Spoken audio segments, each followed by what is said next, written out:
Something is coming. Something hungry for blood. A shadow grows on the wall behind you, swallowing you in darkness. What is it? Boom. Boom. Boom! Fireball hit Will! Stop! Boom! We're deep.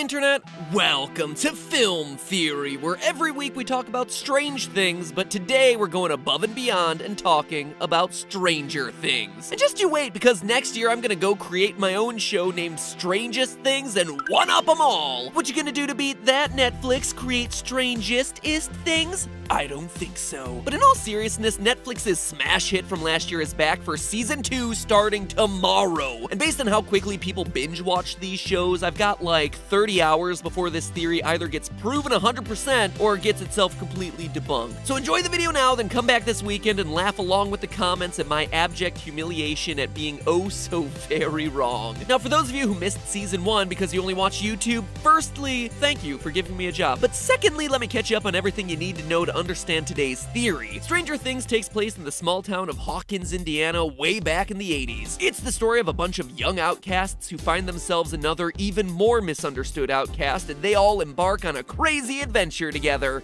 No, not that one, but I do understand the confusion. You see, in Stranger Things, the Hawkins National Laboratory is actually a front organization for the CIA's Project MK-Ultra, a very real and very bizarre government initiative that drugged people in an attempt to develop mind control techniques for use in the Cold War. Sounds like a stupid plan, right? And tremendously inhumane. But in the show, it actually works on a young girl named Test Subject 11, who acquires some swell psychic abilities in the process. Now, as you can imagine, being kidnapped as a child then tortured for use as a government tool kinda sucks, and Test Subject 11 escapes at the first chance she gets. Bad news there for the CIA. Worst news there for everyone else, there's a bloodthirsty monster on the loose. You see, the MK-Ultra experiments may just have also created a portal to an alternate dimension Earth called the Upside Down, where everything is basically the same, only dead, darker, and with a ton of allergens floating around in the air. So looking for some better air quality or just an Allegra, a monster called the Demogorgon escapes through the portal and goes on a killing spree throughout Hawkins until 11, along with her D&D buddies, traps it in the town middle school and destroys it. And perhaps herself using her mind powers. Hashtag small town problems. So that's the basic gist of season 1, but shortly after its release, one fan theory gained a whole lot of popularity. That 11 and the monstrous Demogorgon are one and the same. I.e. that just like the same buildings and locations exist in the Upside Down as they do in the real world, maybe people have equivalents in the Upside Down as well. And that the Demogorgon is the Upside Down version of L. It was a good theory with some decent evidence at the time, but it wasn't 100% convincing. So with the new season on the horizon, I went in and I did a bunch of digging myself to see what else I could find, and oh boy, I think you're gonna be surprised. So that's the plan for today. Review the existing evidence suggesting the connection, as well as the additional hints, clues, and science I've been able to find that support the idea, then cover the huge hint that exists in the season 2 trailers, and what started as an interesting idea becomes a convincing theory by the end of the day. So grab your favorite breakfast snack of choice, and let's begin. Hey, except for that one. Lego my ego. First, the existing evidence. The theme of duality is everywhere in Stranger Things. I mean, look no further than the Upside Down itself. It's a dark version of Earth where everything has a mirror image. That's, pretty darn obvious. Then there's the episode 1 reference to X-Men comic number 134. I'll take your X-Men 134! AKA the start of the Dark Phoenix saga, in which Jean Grey, a powerful psychic mutant, becomes an even more powerful entity known as the Phoenix. The story goes that Jean eventually develops an evil alter ego known as the Dark Phoenix, becoming a super-powered villain that the X-Men must unite to defeat. At the end of the series, Jean Grey sacrifices herself to save her friends.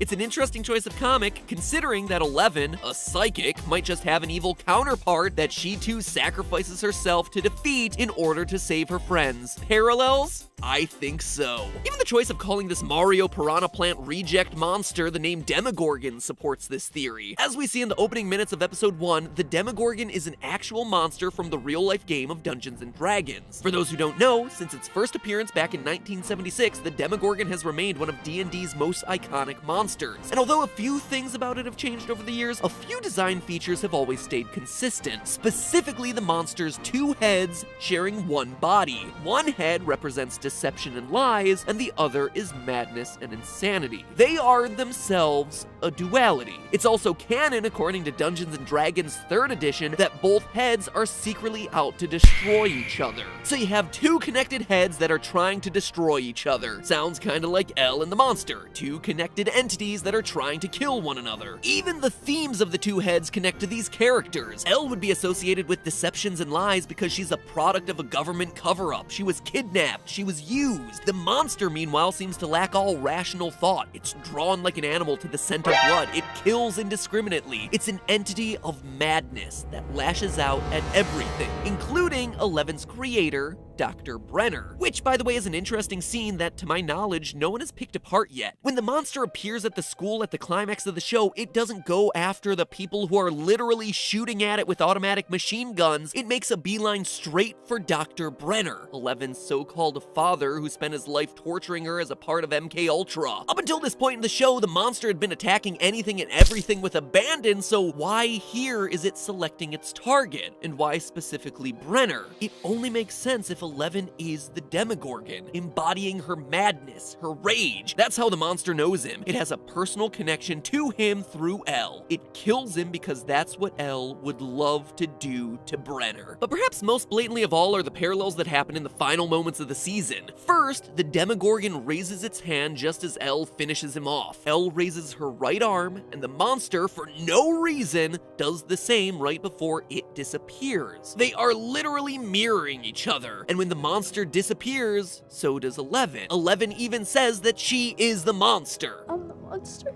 Coincidence?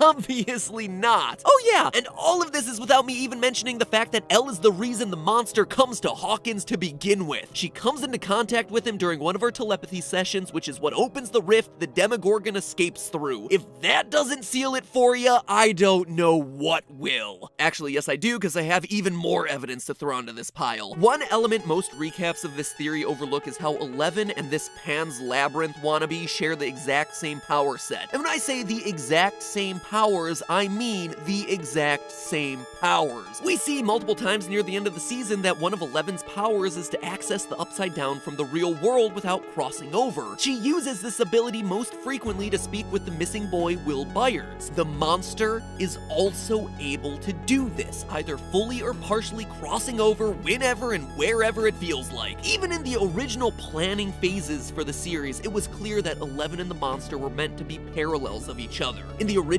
pilot script, people would bleed from their nose and ears when in contact with the Demogorgon, similar to how 11 bleeds from her nose and sometimes her ears when using her telekinetic powers. Even science supports the connection between the two characters. Throughout season 1, we see that when 11 has to push her powers to their limits, like when attempting psychic communication between worlds, the electricity of the surrounding area flickers or just goes completely out. It's the exact same effect that the Demogorgon has on electricity. Whenever he's close and surrounded by electric lights, it always causes everything to flicker. This electric potential is also something we see come across in the interdimensional phone calls that happen in the series. Will's mother Joyce repeatedly gets phone calls from her son in the Upside Down, calls that get cut off when the monster is near, and the calls always end with an electrical shock, again showing his electric potential.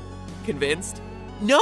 Come on! I mean, at this point, even the characters think she's the monster. Did you ever stop to think that maybe she's the monster? Fine, be a stickler then. The biggest clue that absolutely proves the connection between 11 and the monster is something that we've all known about since the very first episode of the series, and something that has been very consciously reinforced in the season 2 trailers. In the beginning of episode 1, the monster shows that it's able to unlock Will's door telepathically. Look at how the director frames the shot and shows the monster clearly able to slide the door lock. And throughout season 1, we see how Elle's able to perform similar telekinetic tricks, like making the Millennium Falcon float, flipping a car, and, opposite of the monster, locking a door. So that already shows that both she and the monster possess telekinesis, but I think the creators of the show are hinting at a little bit more than that. Here's the key moment in the season 2 trailer I'm referring to. We see Eleven running through the woods before getting a close-up of a sliding door lock, just like the one we saw at the very beginning of season 1. And just like before, it slowly slides until it unlocks. But this time, we're assuming it's being done by Elle, because it's the middle of the day and we just saw her running. The show is giving us a direct parallel between the actions of the monster and the actions of Elle, which means either the monster isn't dead, or at this point, Elle is the monster. You've gotta be convinced, right? The names, the powers, the parallel scenes, the pop culture references, even the science. Everything points to them being one and the same, and that has huge implications for the story. Remember, like the lore of the Demogorgon, as long as one head exists, the other remains, locked in this eternal struggle to destroy each other. And as we can see, Elle is certainly a part of this season, which means we may not be done with the Demogorgon, and won't be until Elle chooses to sacrifice herself, this time for good. Or alternatively, she's just the monster now. Could definitely be that. Or option 3, the new season has literally nothing to do with any of this. That's probably the one it'll end up being. But hey! Oh, wait! Even the number 11 reads the same forwards and backwards. Right side up and upside down. Boom!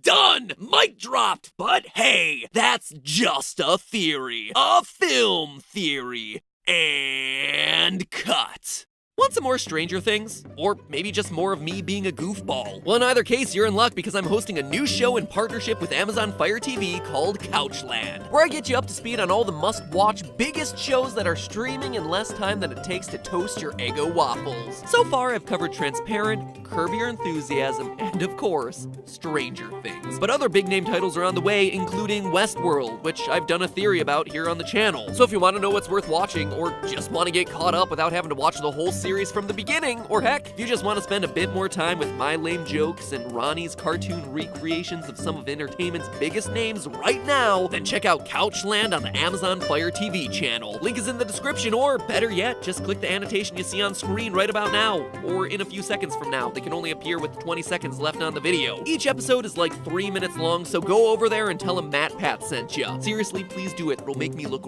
really good to Amazon if you just flood their comment section with how excited you are to have more Matt Pat in your life. In fact, you could even do this. Go over there and comment, Matt Pat is so blank, I want to blank. Obviously, you replace the blanks with funny words. Or don't, whatever. Now go, watch, stream, and enjoy. And now, if you'll excuse me, I need to keep refreshing Netflix so I can just marathon my way through season 2. See you on the flip side, or should I say, the upside down side. Whatever, just click and I'll see you next week. Actually, a front organization for the CIA's Project MK Ultra, a very real and very bizarre government initiative that drugged people in an attempt to develop mind control techniques for use in the Cold War. Sounds like a stupid plan, right? And tremendously inhumane. But in the show, it actually works on a young girl named Test Subject 11, who acquires some swell psychic abilities in the process. Now, as you can imagine, watch YouTube, firstly, thank you for giving me a job. But secondly, let me catch you up on everything you need to know to understand today's theory. Stranger Things takes place in the small town of Hawkins, Indiana, way back in the 80s. It's the story of a bunch of young outcasts who find themselves another, even more misunderstood outcast, and they all embark on a crazy adventure together. No, not that one, but I do understand the confusion. You see, in Stranger Things, the Hawkins National Laboratory is actually— Something is coming.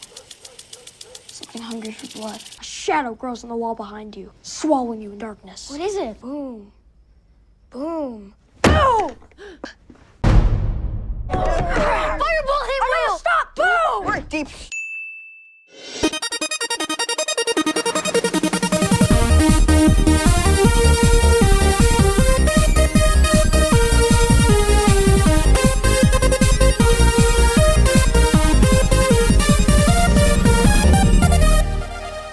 Internet, welcome to Film Theory, where every week we talk about strange things, but today we're going above and beyond and talking about Stranger Things. And just you wait, because next year I'm gonna go create my own show named Strangest Things and one-up them all. What you gonna do to beat that, Netflix? Create strangest-ist things? I don't think so. But in all seriousness, Netflix's smash hit from last year is back for season 2 starting tomorrow. And based on how quickly people binge watch these shows, I've got like 30 hours before this theory either gets proven 100% or gets itself completely debunked. So enjoy the video now, then come back this weekend and laugh along with the comments at my abject humiliation at being oh so very wrong. Now, for those of you who missed season 1 because you only